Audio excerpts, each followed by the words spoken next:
어, 우리가 이제 공동교육과정으로 하는 교육학은 어떻게 보면 선생님들이 여러분한테 행하는 모든 그 행동과 말씨와 또는 여러분에 대한 태도 이런 것들이 하나같이 다 교육학의 다 주제입니다. 그러니까 여러분들 어떻게 보면 바로 지근거리에서 가까이에서 여러분들의 미래의 꿈인 선생님에 대한 어떻게 해야 될지에 대한 이념과 생각, 가치관들을 형성하고 있는 것이죠. 자, 마찬가지로 교사에게 중요한 것은 어떻게 보면 뭐가 교사한테 가장 중요할까요? 그죠? 뭐가 교사한테 가장 중요합니까? 여러분 한번 생각해 보십니까?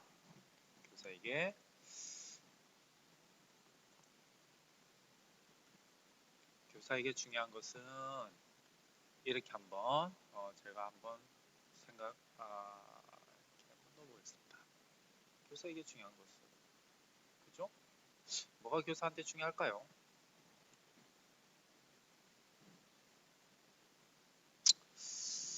자, 제가 생각하는 것은 아무래도 그죠?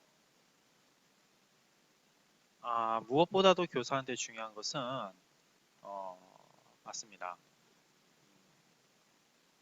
여러분 두 가지를 한번 놓고 생각해 봅시다. 하나는 잠깐 여기 열어봅시다. 여러분들 생각인데 교사에게 중요한 것은 여러 가지가 있죠. 여러 가지 항목을 유추할 수 있습니다. 자, 우리가 말했듯이 그죠? 지식적인 측면도 충분해야 되고 이 지식 알고 있는 것뿐만 아니라 이거 전달법도 좀 알아야 될 것이고 또 태도도 했어야 될 것이고요. 언행도 발라야 됩니다. 가치관도 좋아야 될 거고요. 또는 말도 정갈하게 사용해야 되겠죠. 여러 가지가 있습니다. 그럼 요거 질문 한번 바꿔보겠습니다. 교사한테 가장 중요한 것은 그러니까 이 중에서 가장 중요한 것은 자 뭐라고 할 수 있을까요? 저는 이렇게 생각합니다. 바로 수업 전문성이라고 얘기할 수 있습니다. 왜 그러냐면 수업 전문성이 타 직종과 구별되는 교사만의 고유한 직무이기 때문에 그렇습니다. 그러니까 다른 직종과 구별되는 교사만의 독특한 성격이 무엇이냐, 직업적 특성이 무엇이냐, 수업 전문성이라는 거죠. 의사 선생님이 있다고 해봅시다. 의사가 수업 전문성이 높아야 될까요? 아니에요. 경찰관이 수업 전문성이 높아야 될까요? 아닙니다. 교사가 바로 수업 전문성이 높아야 되는 것이죠. 그죠? 자, 이런 수업 전문성이 높아지기 위해서는 또 여러 가지가 필요하겠지만 또 여러 가지가 필요해요. 그 구성 하위 요소가.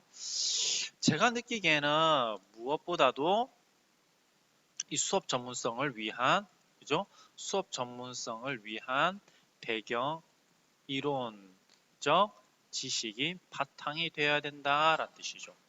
그렇다면 여기서 말하는 수업 전문성을 말하는 이론적 지식은 어디에 무엇을 얘기할 수 있냐면 무엇보다도 저는 교육 과정학이라고 얘기하고 싶습니다.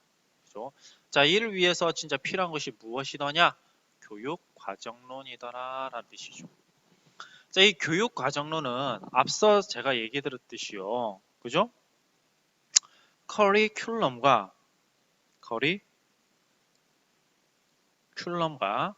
그죠? 커리큘럼과 또 이렇게 실라버스로 아이고 대문자로 쓰다 보니까 조금 그러네요. 실라버스로 나눠볼 수 있습니다. 그죠? 자, 이 중에서 우리가 조금 알아야 될 것이 있는데요. 자, 커리큘럼은 좀 장기적인 거고요. 실라버스는 조금 단기적인 거라고 볼 수 있습니다. 그러면 우리가 지금 이번 시간에 공부하는 것은 바로 커리큘럼이 되는 겁니다.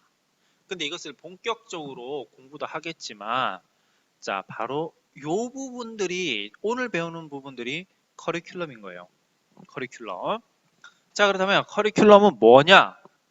자, 우리가 어떠한 교재에 앞서서 그죠? 서론 부분에 이 교재는 이렇게 구성이 되어 있고요. 또 몇 시간 분량으로 되어 있는데 어떻게 가르치는 게 더 효과적이에요? 라는 말들이 교재 앞이라든지 또는 선생님들이 수업을 시작하기 전에 첫 시간대 오리엔테이션으로 아마 했을 겁니다. 그것이 바로 뭐가 되냐면 그렇죠. 바로 교육 과정이 되는 겁니다. 교육 과정이 되는 겁니다. 자, 그렇다면 그래요. 그렇다면 우리 공동교육 과정에 있어서의 교육학, 이 토론식 수업을 바탕으로 하는 고등학교 교육학 이거에 대해서 이제 오리엔테이션을 한번 해보도록 하겠습니다. 그죠? 자, 첫 번째, 자 1번서부터 2번 어떻게 보면 3번, 4번 이렇게 쭉쭉 나오는데요. 이것이 어떻게 보면 여러분들이 교사가 되면 작성을 해야 하는 것들입니다. 작성을 해야 됩니다. 그죠? 이것은 이 교재에 보시면 이 교재의 앞부분에 이렇게 다 나와 있어요. 이걸 여러분은 한글 파일로 이렇게 해놓은 겁니다. 자, 좋아요. 그렇다면 하나씩 보도록 합시다. 첫 번째, 교육학 교과서 기본 방식. 그러니까 이 교과서가 어떻게 구성되어져 있고 어떠한 목적으로 만들어졌는지에 대한 가장 큰 틀에서, 그러니까 우리가 생각해 봅시다. 어떠한 것에 대해서 세밀하게 들어간 것이 아니라 큰 방향성을 나타낼 때 우리는 이것을 이념이라고 합니다. 이념. 그러니까 그리고 그것을 좀 더 구체적으로 얘기해 보냐면 이러한 이념을 그죠? 좀 더 실현 가능하게 모아둔 것을 우리가 기준, 기본, 방침 뭐 이렇게도 표현합니다. 자, 그렇다면 이 고등학교 교육학의 기본 방침이 무엇이냐? 자, 봅시다. 교육적 이슈에 대한 자신의 교육적 가치를 표출하는 과정을 통해 인지적 능력과 더불어 총체적 인식 재결을 형성한다라는 것이죠. 자, 여기서 중요한 말을 한번 넣어 보겠습니다. 바로 그러니까 교육적 가치를 표출하는 과정이라고 되어 있습니다. 교육적인 가치를 표출한다. 그죠? 자, 그래요. 우리가 다른 직종과 다르게 여러분들이 조금 고민해 봐야 되는 것은 바로 교육적 사고력 향상인데 이를 위해서는 교육적 가치를 표출하는 과정이 있어야 되는 거예요. 이게 무슨 말이냐면 어떤 교육적인 논쟁 과제가 있을 때 이걸 생각만 하고 있지 우리가 이것을 잘 표현하지 못하거든요. 그걸 지향한다는 것이지요. 그러니까 쉽게 말하자면 야간 자율학습에 대해서 찬성하니 반대하니 논리적 근거를 가지고 타인에게 말을 해볼 수 있는 어떤 태도를 함양하자라는 것입니다. 두 번째 봅시다. 주변에 접하는 교육 문제를 선택하고 이에 대한 정보를 수집 분석 적용하시다. 이때 정보라는 것이죠. 이 정보라는 것은 교육적 정보를 나타내는 겁니다. 그죠? 자, 우리가 어떤 현상을요 여러 가지 측면으로 분석해낼 수 있어요. 예를 들어 보겠습니다. 선거라고 해봅시다. 선거라고 하면 대부분의 사람들은 정치 영역이지라고 생각할 수 있지만 교육학을 배우고 있는 여러분들이라면 정치 영역으로가 아니라 만 18세 이상의 학생들에게 선거권을 부여하는 것이 어떠한 교육적 효과가 있는가? 물론 뭐 민주성을 함양할 수 있다는 그러한 말도 해볼 수 있고, 자 그렇다면 봅시다. 문제가 뭐였어요? 자 고등학교 3학년한테 선거권을 부여하는 것이 타당합니까에 대한 논리적인 근거를 우리가 모아야 되는 거죠. 바로 어떻습니까? 수집 분석 적용하는데 바로 이 문제는 정치 문제가 아니라 바로 교육 문제를 이끌어온다는 것입니다. 이 선거라는 정치 문제가 아니라 이 선거를 교육학적인 측면에서 바라볼 수 있는 능력이 있어야 된다는 거죠. 이거 여러분들 굉장히 중요합니다. 어떻게 보면 이거 우리가 한 단어로 교육적 사고력이라고 할 수 있습니다. 교육적 사고력. 좋아요. 자, 그 다음에 집단활동 및 토론 참여의 과정에서 교사 관찰, 자기평가, 동료평가 등을 활용하여 토론 능력, 타인 능력을 존중하는 태도를 가진다라는 뜻이 되겠죠. 즉 여러분 교사 관찰과 자기평가, 동료평가 어떻게 보면 이것이 달리 말하자면 어려운 말로 말하자면 장학이라고 표현할 수 있습니다. 장학. 그죠? 이게 또 달리 말해서는요. 장학이에요. 장학. 장학. 그러니까 장학을 할 수 있어야 된다란 말이에요. 이 장학은 좀 이따 배워요. 장학은 여러분 어렵지 않습니다. 우리가 장학사 이런 식으로 해가지고 어떻게 보면 교육청에서 일하는 사람, 뭐 높은 사람 이렇게 생각하시면 정말 잘못된 겁니다. 정말 잘못된 겁니다. 여태 이 장학이라는 것은요. 학문을 장려할 수 있도록 분위기를 만든다. 그리고 그런 사람들을 우리가 장학사라고 부르는 겁니다. 학문 장려. 학문 장려라고 해서는 좀 잘못된 부분들을 좀 피드백을 해줘야 될 필요가 있죠. 그래서 교사 평가와 연관지어서 장학을 풀어내 가고 있습니다. 그래서 장학이라는 것은 평가의 한 영역이라고 보시면 맞습니다. 좀 좁게 말을 하자면요. 자, 그 다음 보겠습니다. 개인 또는 소집단 프로젝트를 수행하고 이때 프로젝트라는 것은 과업들을 선생님이 내주겠죠. 종합보고서를 통해 과제 수행 능력 및 다양한 사고 능력을 종합적 교육적 사고를 통해서 배양하도록 한다라는 뜻이 되겠습니다. 물론 열심히 여러분과 제가 이것에 대해서 하게 될 것입니다. 자, 그 다음 보겠습니다. 그 다음에 보면 자, 교과서의 주제는 다양한 교육 현상을 이해하는 것으로 하며 순수 학문 추구를 지향하고 라고 되어 있습니다. 여러분 여기서 여러분들 아셔야 될 게 하나가 있는데요. 제가 말한 것은 순수 학문 추구를 지향하고입니다. 현실 속에서의 교육 문제를 해결하는 문제 경로를 배양한다라고 되어 있는데 이거 여러분들 굉장히 중요합니다. 여러분이 굉장히 중요합니다. 이거. 자, 우리가 어떠한 단편적으로 얘기하자면 교육학 임용고시를 여러분들 볼 것이죠. 그 임용고시에서 나오는 교육학 문제는요. 교육학 문제는 어떤 순수 학문 추구를 하는 것보다는 교육 현상의 교육 문제를 제시하고 해결책을 제안하는 어떤 또는 그러한 문제를 학문적으로 분석해 이론적으로 분석해 나가는 것들을 답으로 쓰게 만들고 있습니다. 여러분들은 어떠한 그 교육 현상, 교육 문제를 잘 파악하고 순수 학문적으로 예를 들자면 피아제가 말했던 게 뭐냐 또는 아리스토텔레스가 말했던 게 뭐냐 공동교육과정이 뭐냐 이것보다도 공동과정이 왜 필요한지 이 현상에 대해서 말해보시오 라고 문제가 나온다는 겁니다. 이해가십니까? 자, 그렇기 때문에 우리가 어떠한 문제를 바라보는 데 있어서 단순하게 이론적으로 공부하는 것을 여기서는 하지 않는다. 또 어렵잖아요. 그건 대학교 가서 하셔도 됩니다. 자, 그 다음에 우리가 두 번째 단원별 내용 구성이 있습니다. 지금 여러분들 이거 지금 제가 이것은요 내용을 전달하고도 있지만 이것을 여러분들이 작성해낼 수 있어야 됩니다. 뭘 작성해내냐면 어떤 수업의 인트로덕션 바로 서론 부분 그죠? 자, 그러면 서론 부분은 뭐로 구성되어 있습니까? 기본 방침 또는 내용 구성 이런 식으로 되어 있죠. 이거 여러분들 작성할 수 있어야 됩니다. 이게 교육과정이라고 했습니다. 자, 다음과 같이 단원별 내용을 구성하였다. 지금까지죠. 아이고, 죄송합니다. 이런 오타는 좀 수정하도록 하죠. 자, 지금까지 잠깐만요. 개발된 교육학 교과서는 실제로 여러분들 교육학 교과서가 나와 있습니다. 시중에. 그죠?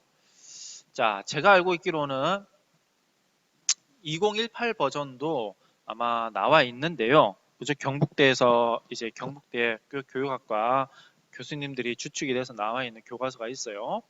자, 근데 그런 교과서들은 4개 영역과 그에 따른 내용으로 구성되어 있는데요. 4개 영역이 뭐냐면 행복한 삶과 교육, 가르치고 배우는 일, 생애 개발과 진로 선택, 청소년기의 특성과 과제 등으로 되어 있습니다.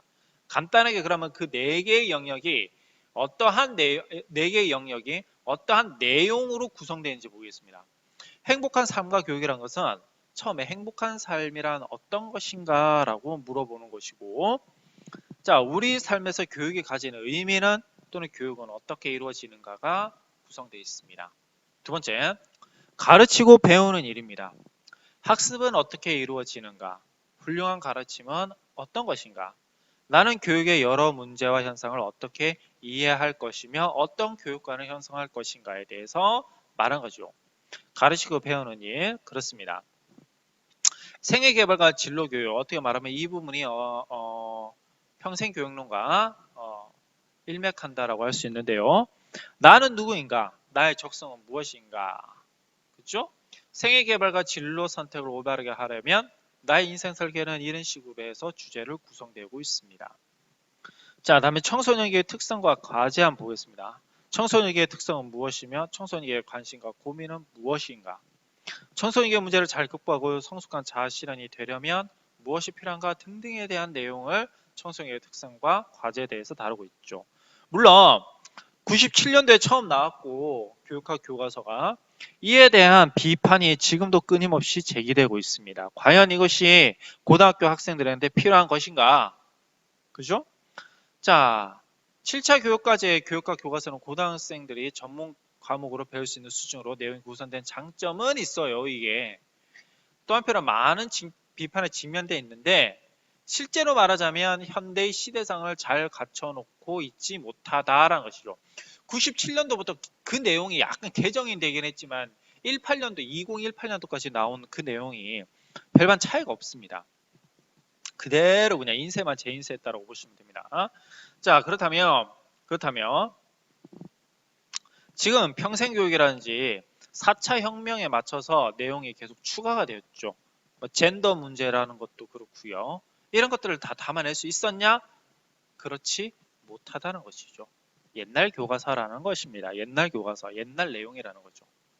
자, 그래서 이 교과서는 그러니까 지금 여러분들이 보고자 하는 이 교재는 어떻게 다루어져 있는가가 이제 핵심이죠. 그죠? 핵심입니다. 자, 그래서 첫 번째 보면 첫 번째부터 이제 하나씩 보도록 하겠습니다. 자, 여러분들. 자, 그렇다면 이 교재가 어떻게 구성되어 있냐고요? 봅시다. 토론식 교육학 교과서의 구성 보죠. 자, 여러분들이 만약에 교육학을 가르치는 선생님이라고 봅시다. 어떻게 교재를 구성해야 될까요? 자, 선생님 같은 경우에는 이렇게 구성했습니다. 우선은 대단원, 이게 영역일 수 있고 그에 대한 이론적 배경, 그 다음에 중단은 이렇게 했는데요. 이론적 배경이라는 것은 쉽게 말해서 교육학, 그죠? 강론이라고 보시면 됩니다. 강론이라고 보시면 돼요. 자, 첫 번째, 가장 먼저 다뤄야 될 게 무엇인가? 그죠? 자, 교육의 가치를 다루고 싶었던 것입니다. 물론 이게 교육학 개론의 내용이에요. 그래서 교육 철학과 교육 사이에 있는 내용들을 좀 더 심오하게 가지고 와서, 그죠? 여기다가 여기 교육학 개론합니다. 교육학 개론. 교육학 개론은 뭐 강론에 들어갈 수도 있고 안 들어가기도 하는데요. 이렇게 넣어도 돼요. 교육의 가치는 세 가지 이론적 배경이 있더라. 교육학 개론과 교육 철학과 교육 사더라. 그렇다면 뭘 배우느냐? 교육의 목적과 기능을 배우겠더라. 그다음에 교육 철학의 기능과 교육 철학의 흐름을 배운다는 것이죠. 여러분들 이제는 아셔야 되는데요. 이 진보주의와 본질주의가 있습니다. 학문주의. 자, 여러분들 간단하게 생각해 봅시다. 진보주의가 있고요. 자, 다시요. 어렵게 생각하지 마시고 여러분 진보주의가 있고요. 그죠? 학문주의가 있습니다. 물론 이건 굉장히 어려울 수 있고 많이 외워야 되는 거예요. 그죠? 교육 철학에서 다루고자 하는 건데요. 그죠? 자, 진보주의와 학문주의 중에서 여러분 쉬운 게 뭘까요? 여러분한테 여러분들이 학생 입장이에요. 여러분이 편안하게 다가갈 수 있는 말이 뭡니까? 진보주의일까요? 학문주의일까요? 우리가 뭐가 뭔지 잘 모른다 하더라도 얼핏 느껴지는 것이 학문주의는 공부를 많이 할 것 같고 학문주의는 공부 많이 할 것 같잖아요. 그죠? 근데 진보주의는 공부를 많이 안 할 것 같아. 그죠? 맞습니다. 큰 틀에서 보면 학문주의라는 것은 학문을 추구하는 겁니다. 굉장히 많은 걸 외워야 되고 고전을 공부해야 됩니다. 진보주의라는 것은요, 물론 공부를 하는데 약간 달라요. 우리 경험을 하고 자연에서 배우고 또 깨달으는 공부 방법이 되겠죠. 그러면서 개별하고 교육을 해야 되고 자기 수준에 맞춰서 교육과정이 다시 구성돼야 되고 이런 걸 나타냅니다. 물론 이런 것들에 대한 철학이 있는 것이 바로 교육 철학이긴 한데요. 자, 그런 거에 대해서 간략하게만 이제 배워보겠습니다. 교육 철학의 흐름이요. 자, 그렇다면 진보주의와 학문주의 중에 어느 것이 먼저 나오겠습니까? 당연하죠. 학문주의가 나오고 나서 다음에 진보주의가 나오겠죠? 뭐 그런 식이요. 우선 우리도 그러잖아요. 집에서 우선은 공부하라고 하잖아요. 그렇죠? 자, 그 다음에 나를 돌아봐라고 하면서 교육심리학을 공부하게 됩니다. 자, 교육심리학에서는 심리검사, 지능검사를 해볼 겁니다. 여러분들이 주변에서 심리검사 혹은 지능검사 여러 가지를 따올 거예요. 그러면서 서로 돌려가면서 지능검사와 심리검사를 하겠지요. 그때 이 심리와 지능이 정말 여러분이 느끼기에 나를 잘 대변해주고 있을까를 판단해 보는 겁니다. 아니라고 한다면 왜 이 심리 결과가 나하고 맞지 않을까를 토론해 보는 거죠. 그 과정 속에서 우리가 지능검사가 IQ가 나의 모든 것을 다 대변해주는 척도는 아니구나를 알게 될 것입니다. 다시 말하자면 선생님이 예전에 가르쳤던 학생 중에 공부를 굉장히 잘했습니다. 어떻게 말하면 국영수를 굉장히 잘했던 학생이긴 한데요. 지능을 보니까 지금은 지능 검사 안 하죠. 지능을 보니까 굉장히 점수가 낮게 나왔더라고요. 낮게 나왔습니다. 두 자리였습니다. 깜짝 놀랐습니다. 아하, IQ가 이 학생을 모든 걸 대변해 주는 건 아니구나. 그때 저는 깨달았는데요. 그러한 것들을 여러분들이 경험할 수 있는 시간을 바로 나를 돌아봐 이 과정에서 얻게 된다는 것입니다. 그 다음에 교육 내용 선정. 자, 이 교육 과정입니다. 자, 우리가 뭘 가르쳐야 될까요? 여러분들은 고등학교에 있으니까 당연히 국어, 영어, 수학, 과학 이런 걸 가르쳐야 되지 않습니까? 라고 물어볼 수 있는데요. 그렇다면 국어를 예를 들어보세요. 국어에서 어느 가르칠까요? 시, 소설, 수필도 있고 또 비문학도 있고요. 그럼 비문학 중에서는 어떠한 지문이 돼요? 인문 영역도 있고 과학 영역도 있고 사회 영역도 있습니다. 그죠? 자, 그렇다면 그것만 가르치면 되냐? 글 쓰는 방법도 가르쳐야 되는 거죠. 또는 어떻게 국어인데도 잘 듣는 법도 가르쳐야 됩니다. 이와 마찬가지로 어떠한 교육 내용을 선정할 것인가가 굉장히 중요한데요. 바로 이 잠재적 교육과 영교육 과정이 나옵니다. 여러분이 잠재적 교육 과정과 영교육 과정 있잖아요. 임용시험에서 무지하게 많이 나옵니다. 이건 여러분들 무조건 알아두셔야 됩니다. 잠재적 교육과 영교육 과정도요. 좋아요. 그 다음에 자 지워볼까요 이제. 그 다음에 뭐를 배울 거냐? 교육 방법론입니다. 자, 우리가 이때 여러분들 수업 지도안 작성하기를 하게 되실 텐데요. 자, 그 이전에 수업 종류에는 여러 가지가 있습니다. 지금 우리가 대면화해서 하는 수업도 있고 이와 같이 온라인으로 하는 수업도 있고 그렇습니다. 또는 강의식도 있고 토론식도 있고요. 프로젝트 수업법도 있습니다. 그렇다면 어느 것을 위주로 해야 하는가가 여러분은 교사로서 판단을 해야 되는 거죠. 예를 들어 보겠습니다. 국어 수업이 있습니다. 국어 수업이 있고 문학 수업 시간이라고 합시다. 문학 수업을 열심히 가르칩니다.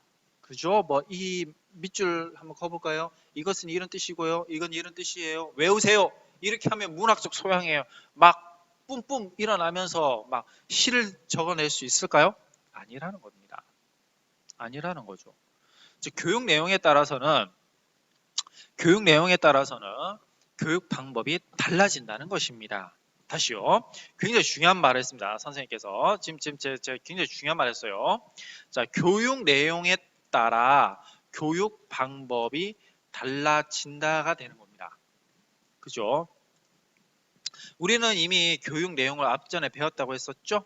자, 이때 뭐라 했습니까? 영교육과정, 잠재적 교육과정. 그 다음에 교육 방법이라 했습니다. 강의식으로 할 것이냐, 토론식으로 할 것이냐, 프로젝트로 할 것이냐. 그 다음에 뭐를 이용해서 가르칠 것이냐.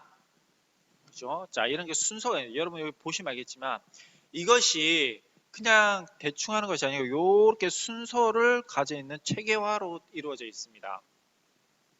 그죠?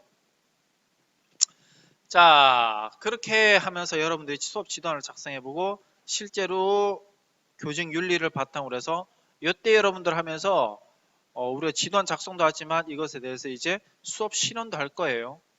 그죠? 수업 실현도 할 것입니다. 수업 실현도. 그러면서 교직 윤리와 아이칼트. 이 아이칼트가 뭐냐면 일종의 뭡니까? 평가. 그죠? 뭐 교사, 동료, 평가. 뭐 이렇게 한번 해볼까요? 평가를 하게 된다는 거죠.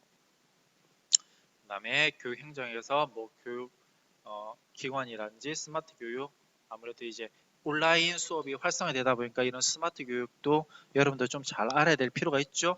여러분들 선생님이 됐을 때는 이 스마트 교육에 대해서는 잘 아셔야 됩니다. 자, 그러면서 우리가 어떻게 보면 교육 현장에 대해서의 지역 교육, 뭐 대학을 탐방해 본다든지 또는 교수님을 모셔가지고 하는 수업을 가지도록 노력을 해보자. 요까지는 좀 어려울 것 같아요. 작년에 1, 2학기를 해보다 보니까 이 선생님들을, 교수님들을 초빙하기가 좀 만만치 않더라고요. 그죠? 그래서 상황에 맞춰서 이건 유연하게 조금 이끌어 가도록 그렇게 하겠습니다. 자, 그러면 내용 범위와 영역, 스코프와 시퀀스를 한국어로 영역이라 한대요. 자, 주제, 읽을 거리, 핵심 용어, 학습 활동, 참고 자료, 추가 읽기 자료 등으로 구성될 예정이며 이를 정리하면 아래와 같은 예로 표현할 수 있다라는 뜻이죠. 그러니까 이 교과서 한 챕터가 어떻다고요? 6개의 뭡니까? 영역으로 나눠지는데 주제, 읽을 거리, 핵심 용어, 학습 활동, 참고 자료, 추가 읽기 자료라는 겁니다. 그죠? 자, 그렇다면 자, 잠재적 교육 과정과 영교육 과정이라는 책을 한번 챕터를 한번 보죠. 읽을 거리 그게 나오죠? 쭉 그 내용들이 쭉쭉 나옵니다. 그리고 나서 핵심 용어를 여러분한테 적으라 할 것이고 학습 활동이 이렇게 나오고 얘와 함께 그 문제를 제기하게 되는 거죠. 그죠? 제가 이 책에서 한번 찾아보면 잠재적 교육 과정이요. 네, 40페이지에 나오네요. 자, 40페이지에 보시면 보시는지는 잘 모르겠지만 보이시는지 잘 모르겠지만 자, 이렇게 쭉쭉 나오고 있죠. 그다음에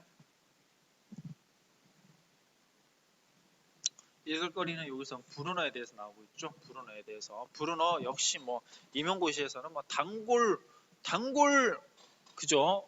위인입니다. 아주 자주 나와요. 아주 건득하면 나오죠. 최근 3년 전에도 나왔었죠.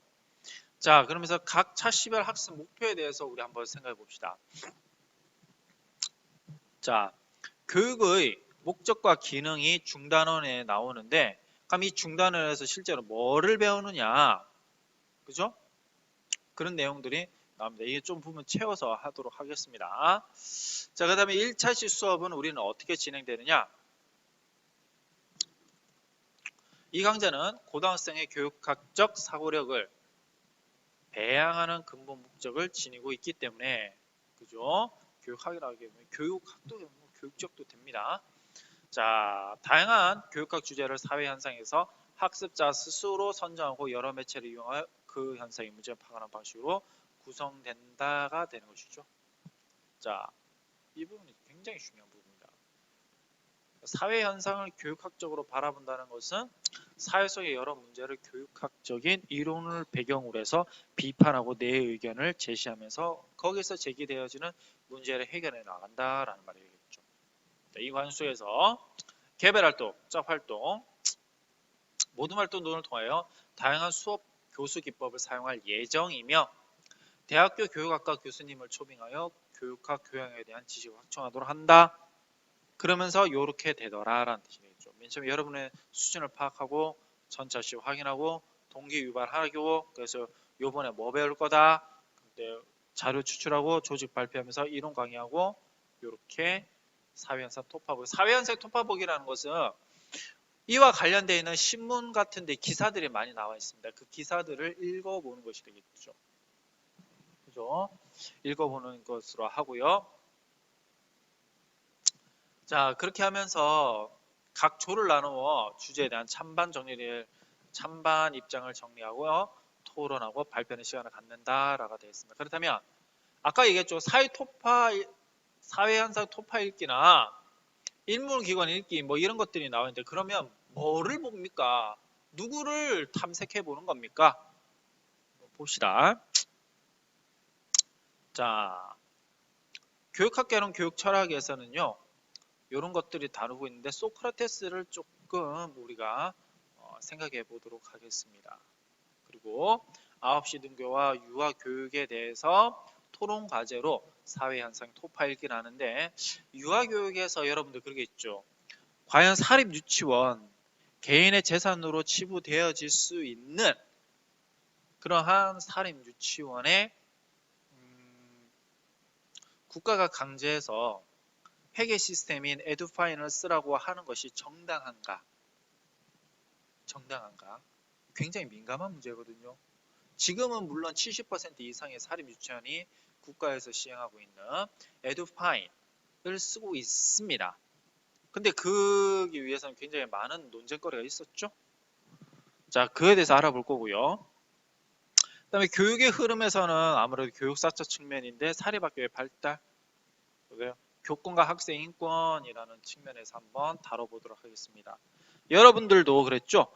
제가 처음에 그 교직 생활을 시작했을 때는요, 훈육이라고 하죠. 그죠? 체벌이 허용이 됐습니다. 어느 정도.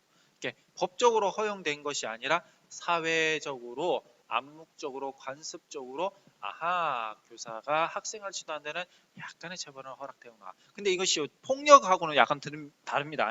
폭력하고 체벌은 별개예요. 근데 이 체벌에 대해서 조금 허용되지만 지금은 아니죠. 사랑의 매 이건 안 된다. 그죠? 자, 그런 측면에서 교권과 학생 인권 한번 보겠습니다. 요즘에는 여러분 슬픈 사실이지만 뭐 학생들한테 폭행을 당하는 교사들도 있다고 합니다. 이게 여러분들 현실입니다. 그죠? 자, 그다음에 교육 사회학적 측면에서는 자, 교육 갈등론의 입장 교육 기능론 갈등론을 배울 거고요. 인적 자본을 배우는데 세계 시민 교육과 경제 성장과 이적 자본에 대해서 한번 배워보도록 하겠습니다. 그렇죠? 자, 교육 심리학에서는 비넷입니다. 이 지능 검사를 만들어 주셨던 분인데요. 그러면서 우리가 이제 학교 폭력과 수월성 교육, 이때 수월성 교육이라는 것은 나에게 맞는 교육, 개별적으로 나에게 맞는 교육, 나의 수준에 맞게 학교라는 시스템, 공적 시스템이 어느 정도 돌아가고 있는가에 대해서 한번 생각해 보는 거죠. 교육 과정에서는 잠재적 교육 과정과 영교육 과정을 다루고 교육 과정 구성과 하면서 브루너라는 인물을 알아보고 있던 나선형 교육 과정, 발견식 교육을 하자고 했던 분인데요. 이 교육 심리학회 회장까지도 하셨습니다.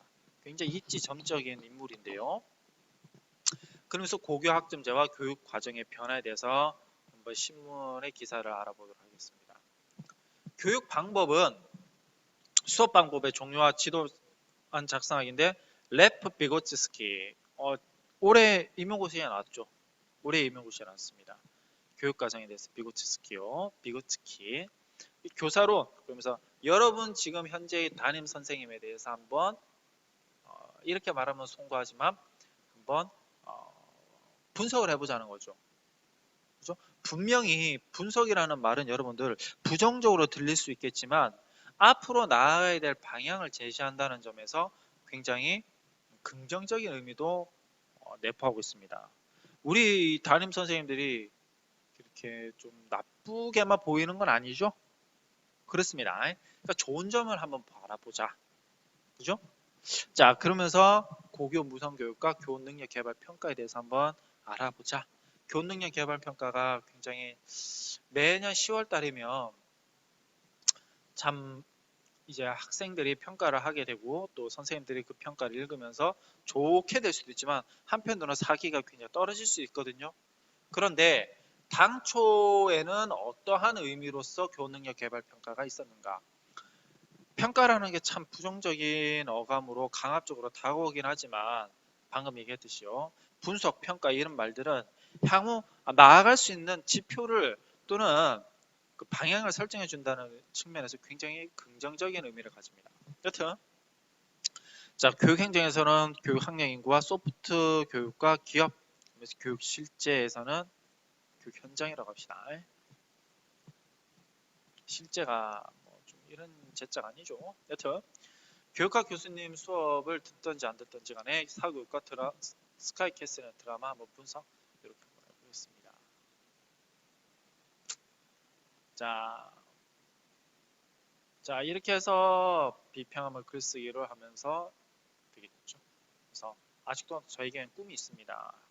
물론 여러분들 그 꿈 중에 하나가 여러분들에게 교육학적 지식을 전수해줘서 어떻게 보면 여러분들의 모두 교단에 서는 꿈 그러면서 저와 함께 교무실을 같이 써보고자 하는 꿈도 꿔볼 수 있는 것이죠. 좋습니다. 자, 이래서 자 우리가 이렇게 해서 교육학 공동교육과정에서 다루고자 하는 주제 그러면서 교재가 어떻게 구성되어 있는지에 대해서 배웠습니다. 다시 말하지만 여러분들이 이 부분은 좀 업데이트를 해야 되겠네요. 자, 이런 것들을 작성할 수 있어야 됩니다. 이런 것들을 작성하는 게 교육 과정이고 뭐라고 했습니까? 예, 바로 교사의 역할이라고 했었죠. 그죠? 좋아요. 자, 이렇게 하고 다음 시간부터는 일과서부터 들어가도록 하겠습니다. 이제 고생 많았습니다.